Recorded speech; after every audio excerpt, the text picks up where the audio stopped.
Hello and welcome back to English Unleashed. I'm Tom. Today I want to talk about one of the most important skills in language learning. It is called noticing. Noticing means paying attention. This technique is simple, but it can make your English learning much deeper. It helps you see English in a new way. It helps you stop being only a listener or only a reader. It helps you become a language detective. Yes, a language detective. A language detective does not just hear English. A language detective notices English. Now, let me explain. Many learners listen to English every day. They watch videos. They listen to podcasts. They follow teachers on social media. They read comments, subtitles, messages, and short stories. This is good.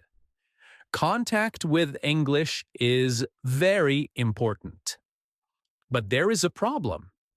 Sometimes English passes in front of you like cars on a busy road. You see many cars, but you do not remember any of them. One car is red. One car is black. One car is fast. But after 10 seconds, you forget everything. English can be like that. You hear many words. You see many sentences. You think, yes, I understand. But later, when you want to speak, nothing comes out. Why? Because you only saw the English. You did not notice it. Seeing is not the same as noticing. Hearing is not the same as noticing. Noticing means you stop for a small moment and say, this is useful. I want to remember this. I want to use this. That small moment is powerful. Your brain cannot learn everything at the same time, but your brain can learn one small thing very well. So the noticing technique is not just about collecting 100 new words. It is about catching one useful piece of English and making it clear in your mind. Let me give you an example. Imagine you hear this sentence in a film. I did not mean to hurt your feelings. Maybe you understand the sentence. Good. But if you only understand it and move on, maybe you forget it. Now use noticing. Stop and ask yourself, what is useful here? Maybe the useful part is, I did not mean to. This is a very useful pattern. I did not mean to be rude. I did not mean to forget your birthday. I did not mean to make you angry. I did not mean to say that. Now, the sentence is not just one sentence. It becomes a small machine. You can use it in many situations. This is noticing. You take one sentence and find the useful engine inside it. That is a beautiful way to learn. Many learners try to memorize full sentences. That can help sometimes. But if you only memorize, you may not know how to change the sentence. Noticing helps you see the part that can change. I did not mean to hurt your feelings. The useful frame is, I did not mean to. Then you can add your own idea. I did not mean to call you late. I did not mean to interrupt. I did not mean to laugh. This is how one sentence becomes speaking power. Now let's talk about what you should notice. You do not need to notice everything. Please do not try to notice everything. That will make you tired. Notice three kinds of things. First, notice useful patterns. Second, notice small natural words. Third, notice how English is softer than direct translation. Let's start with useful patterns. A useful pattern is a sentence shape you can use again and again. For example, it is hard to. It is easy to. I am trying to. I was about to. I am not used to. I do not feel like. These patterns are more useful than many single words. I do not feel like cooking tonight. The useful pattern is I do not feel like. You can say, I do not feel like going out. I do not feel like talking. I do not feel like studying. I do not feel like eating anything heavy. This is very natural English. Many learners translate from their own language and say something too direct or too formal. But native speakers often use simple patterns like this. So, when you hear a sentence, do not only ask, "What does this word mean?" Ask, "Can I use this sentence shape?" That question is magic. Can I use this sentence shape? If yes, write it down. Not the whole paragraph, just the useful pattern, just the useful shape. Now, the second thing to notice is small natural words. This is very important. Many learners want big words because big words feel serious. But natural English often depends on small words. Words like just, actually, really, maybe, probably, still, already, even, kind of, a bit, or I guess. These words are small, but they change the feeling of a sentence. Listen to this. I'm tired. Now listen to this. I'm just a bit tired. This is softer. Now another example. You are wrong. Now listen to this. I think you might be wrong. See? This is more polite. Here is one more. I need help. Now listen to this. I just need a little help. Again, this sounds more natural and less heavy. Noticing small words helps your English sound more human. Let me give you a very useful noticing activity. When you watch a short video in English, do not try to learn all the vocabulary. Instead, choose one small word and listen for it. For example, choose the word just. Then listen and notice how people use it. I just want to ask you something. It is just a small problem. I just got home. I just do not understand. I'm just tired. See? The word just has many different uses. But you do not need a long grammar lecture. First, just notice it, hear it, see it, and feel it. After a few days, you will start to use it just naturally. This is how children learn many things in their first language. They hear a small pattern again and again.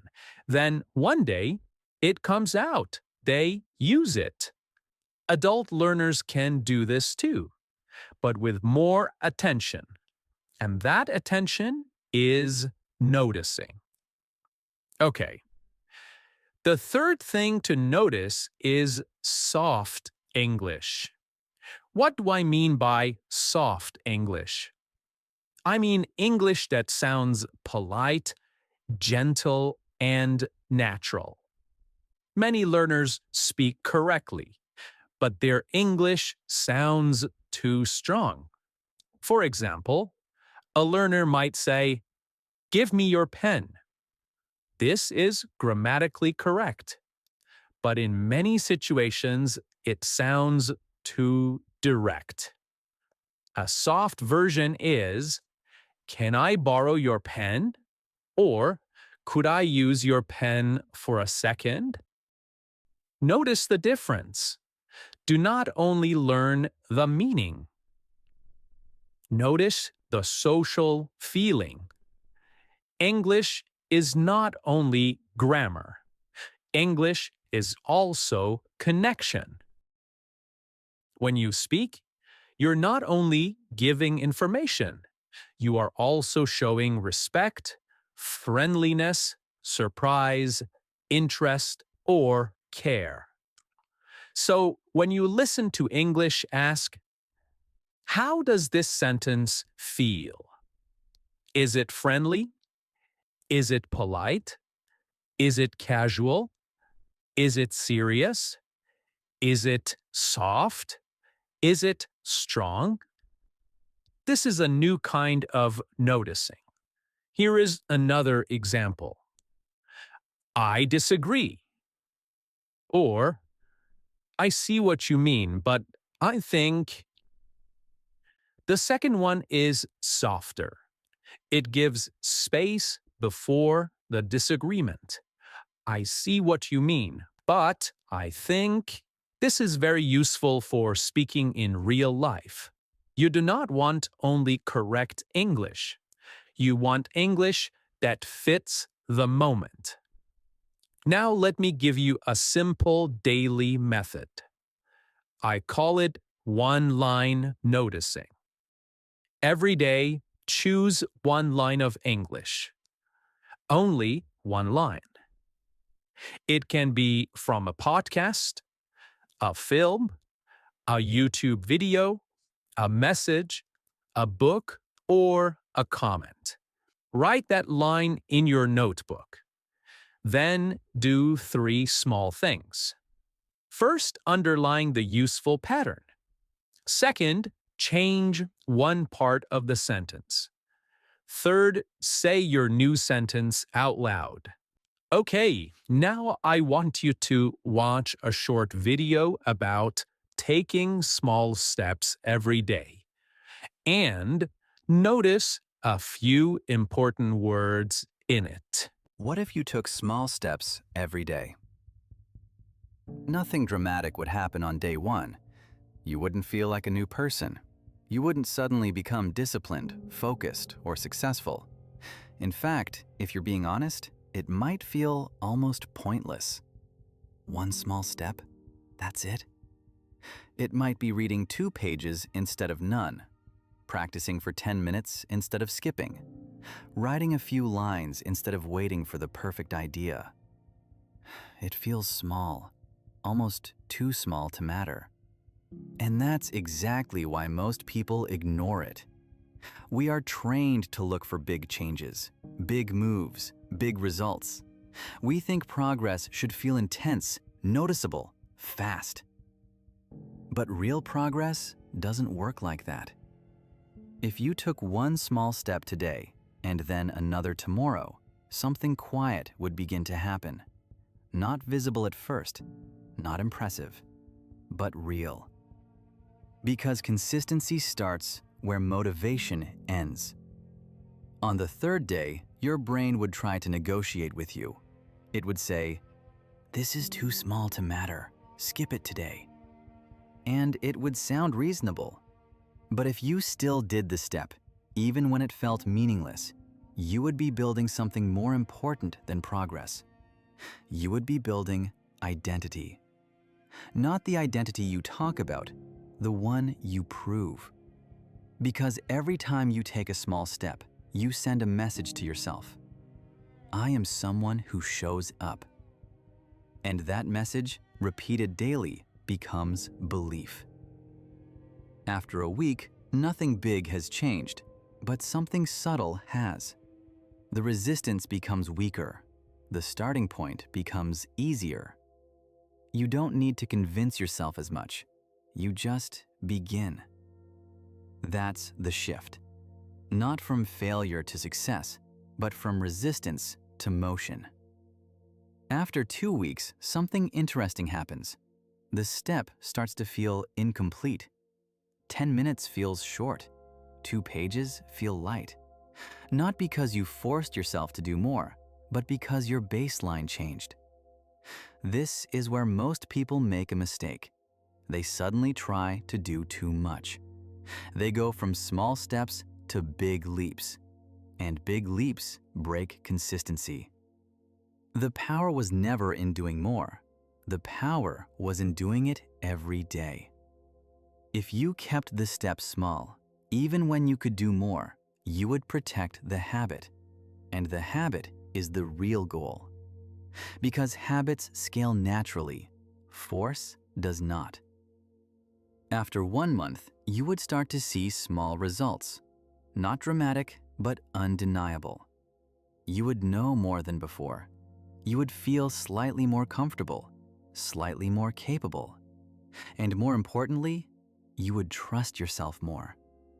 That's the real reward, not the outcome, but the trust. Most people don't fail because they are incapable. They fail because they don't trust themselves to continue. They start strong, then disappear. But if you took small steps every day, you would remove that pattern. You wouldn't rely on motivation. You wouldn't wait for the right mood.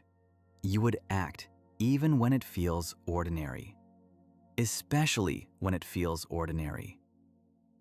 After 3 months, the compound effect becomes visible. What felt small is no longer small, because small actions repeated daily are not small anymore. They stack, they connect, they build. If you practiced 10 minutes a day, you now have over 15 hours of focused effort. If you wrote a little every day, you now have pages, real output, something that exists.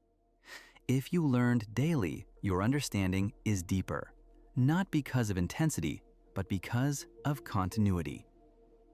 This is where the gap begins, not between talented and untalented people, but between consistent and inconsistent people. The difference is not effort, it's frequency. After 6 months, something else changes, your standards. You no longer accept 0 days. You no longer accept skipping without reason. Not because someone told you not to, but because it feels wrong.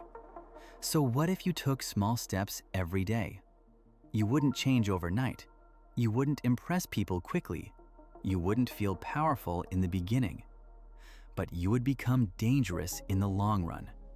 Because while others wait for motivation, you would move. While others start and stop, you would continue. While others chase intensity, you would build stability. And stability wins. Not in 1 day, not in 1 week, but over time, always. So the real question is not whether small steps work. They do. The real question is whether you can respect something small enough to repeat. Because if you can do that, if you can take 1 step today and another tomorrow without needing it to feel big, you unlock something most people never reach. Not talent, not luck, but control. And once you have that, progress is no longer a mystery. It becomes a system, a quiet one, a slow one, but one that never fails.